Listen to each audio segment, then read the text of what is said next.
Hey there, awesome people. Welcome back to the channel, your go-to for stories of bold innovation, rising economies, and Africa's future now taking flight. Today's episode is absolutely monumental. We're diving deep into Ethiopia's game-changing drone manufacturing revolution.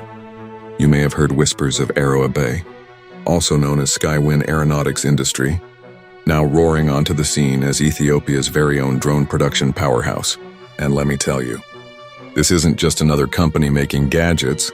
This is about sovereignty, economic resilience, and the rebirth of a nation that refuses to be held back by geography or history. Back in March of 2025, Prime Minister Abiy Ahmed inaugurated Skywin Aeronautics Industry in Addis Ababa. This was not some small workshop.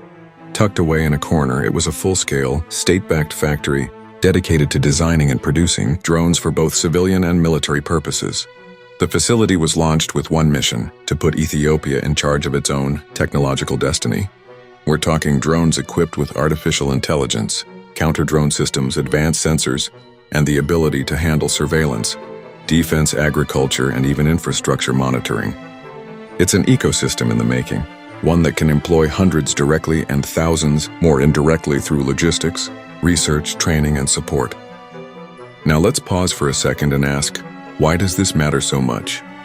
First, because Ethiopia has long relied on imported drones, mostly from Israel, China, and even Iran. But that reliance created vulnerability. If foreign suppliers cut access, Ethiopia would be left exposed. Skywin flips that situation upside down. For the first time, drones are being built by Ethiopians, for Ethiopians, on Ethiopian soil. That's sovereignty in action. Second, it's about economic diversification. Ethiopia isn't just buying drones anymore, it's building an entire industry around them. The plant has the capacity to produce hundreds of drones a year, and the ripple effects across the economy are huge. When you produce locally, you save foreign exchange, reduce the cost of imports, and create meaningful jobs that build skills. In a landlocked nation where access to ports is always a headache, this shift to local production is not just smart, it's necessary. And third, Ethiopia is thinking beyond its own borders. Prime Minister Abiy made it clear, the goal is not just to use these drones locally, but to export them. Imagine that: Ethiopia, once associated only with aid dependency, now positioning itself as a drone exporter to other countries in Africa and beyond. Already, Nigeria has shown interest in partnering with Ethiopia to co-develop indigenous drones.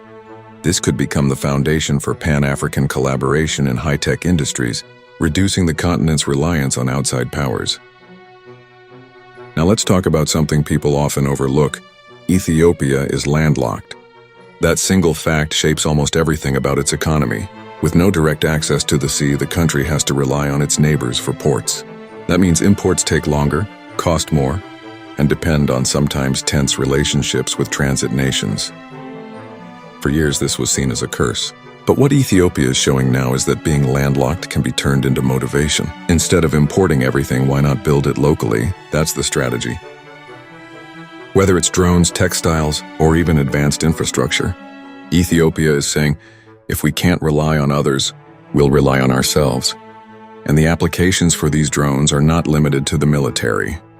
Ethiopia is developing drones for agriculture, for environmental monitoring, for infrastructure inspections, and for logistics.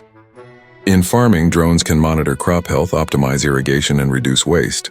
In infrastructure, drones can inspect the massive Grand Ethiopian Renaissance Dam, power lines, and transport corridors. In conservation, drones can monitor borders, protect wildlife, and even assist in disaster relief. When you add artificial intelligence into the mix, the possibilities multiply. These drones aren't just flying machines, they are tools of national development. Of course, the military angle is still central. Ethiopia's defense strategy now includes locally made drones that can handle reconnaissance, intelligence gathering, and even counter-drone operations. Abiy Ahmed has been very careful with his words, stressing that the goal is not to fuel conflict but to prevent it. That's an important distinction. These drones act as deterrents, protecting Ethiopia's sovereignty and economic progress from being undermined by external threats. But if we zoom out for a moment, this story isn't only about drones. It's about Ethiopia's larger transformation. Not too long ago, Ethiopia was known mainly for famine and poverty. Today, it's one of the fastest-growing economies in the world, with infrastructure projects that rival those of much richer nations. From new highways to hydropower dams, from modernized agriculture to expanding telecommunications, Ethiopia is rewriting its narrative. The drones are just one symbol of that larger story. A story of resilience, innovation, and ambition. And here's the most exciting part. What Ethiopia is doing should serve as a blueprint for the rest of Africa. Other nations, especially those that are landlocked or heavily import-dependent, can learn from this example. Instead of being at the mercy of global supply chains and foreign manufacturers, why not build capacity at home? Why not invest in your engineers, your innovators, your young people with big dreams?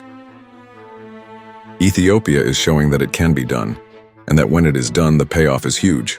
Jobs are created, GDP is boosted, and national pride is restored.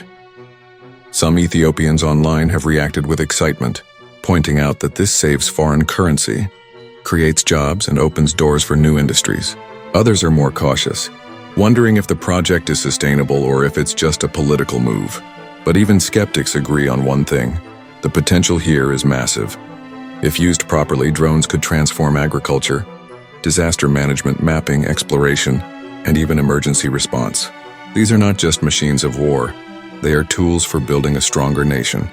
So where does this leave us? It leaves us looking at a new Ethiopia. Not the Ethiopia you might have imagined from old headlines, but a modernizing, ambitious country flipping its story.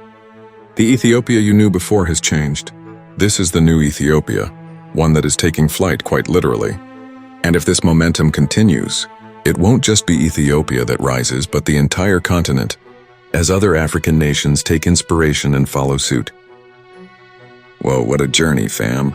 We just flew through Ethiopia's incredible pivot, from being landlocked and logistics challenged to innovating in the skies with homegrown drone production. Whether it's drones inspecting dams, monitoring crops, or safeguarding borders, this is Ethiopia in full flight. If you're as inspired as I am, smash that like button, hit subscribe, and ring that bell so you don't miss more stories from Africa's front lines of innovation. Drop a comment and tell me what excites you most about Ethiopia's drone revolution, the tech, the vision, the jobs. Let's talk about it. Until next time, stay curious, stay uplifted, and remember, Africa isn't just watching the future, it's building it. Peace.